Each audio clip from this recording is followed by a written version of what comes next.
হাই friends, SSCGD 2024 বাবে যিবোৰ আমাৰ GK আহে এক্সামত, তাৰে ওপৰত ভিত্তি কৰি মই GKৰ ভিডিঅ' তোমালোকৰ মাজলৈ দিম বুলি কৈছিলোঁ। আৰু এই GKবোৰ খুব কমন অহা দেখা যায় SSCGDৰ প্ৰিভিয়াছ ইয়েৰৰ GK বা নতুনকৈও আছে।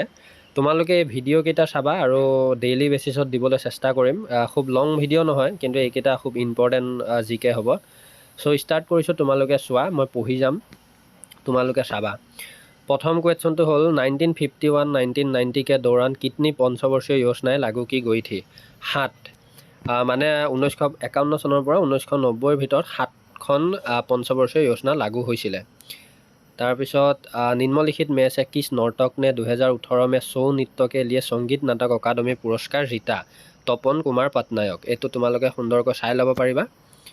তাৰপিছত তোমালোকৰ 2011 के भारत की जनगणना के अनुसार निम्नलिखित में से किस राज्य की जनसंख्या सबसे कम है? मिजोरम। এইবিলাক ইম্পৰ্টেণ্ট হয়। তাৰপিছত চাবা, पहली पंचवर्षीय योजना में निम्नलिखित में से किस क्षेत्र का सर्वोच्च प्राथमिकता दी गई थी? কৃষি। এইটো আমি সকলোৱে জানো আৰু এইটো খুব কমন আহে। তাৰপিছত निम्नलिखित में से किस खेल में चोरी की आवश्यकता नहीं होती है? ट्रेम्पोलिन। এনেকুৱা আহিব। 1997 में MC मेहता बनाम तमिलनाडु राज्य के मामले में भारत के उच्चतम न्यायालय ने खतरनाक व्यवसायों और प्रक्रियाओं में बाल श्रम को रोकने के लिए विस्तृत निर्देश दिए। निम्नलिखित में से कौन सी धातु हड़प्पा वासियों को ज्ञात थी? केवल A, B और C।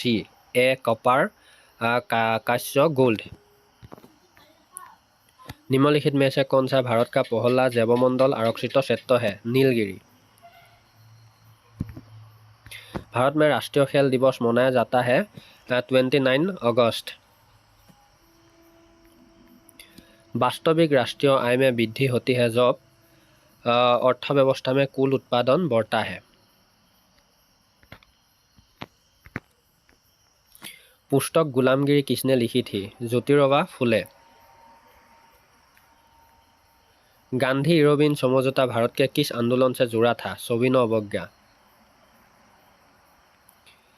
मोहिनीअट्टम नृत्य शैली को इसका नाम हिंदुओं के देवता विष्णु से मिला है।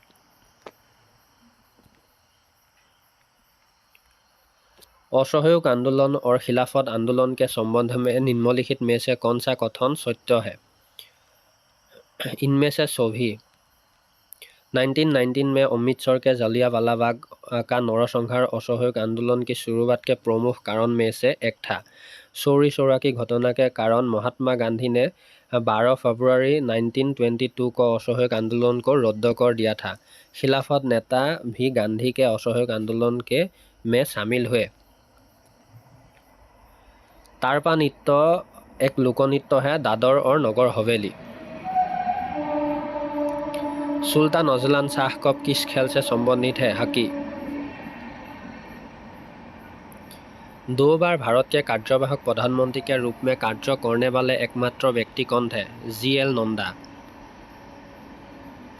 তো আজিৰ বাবে মই এইকেইটা কুৱেশ্যনে তোমালোকলৈ আগবঢ়ালোঁ। আৰু যদি ভাল পোৱা ছাবস্ক্ৰাইব কৰি ল'বা, লগতে শ্বেয়াৰ কৰিবা, আৰু তোমালোকক ইম্পৰ্টেণ্ট GK বিলাক দিবলৈ চেষ্টা কৰিম। চ' যিমান পাৰা সহযোগ কৰিবা।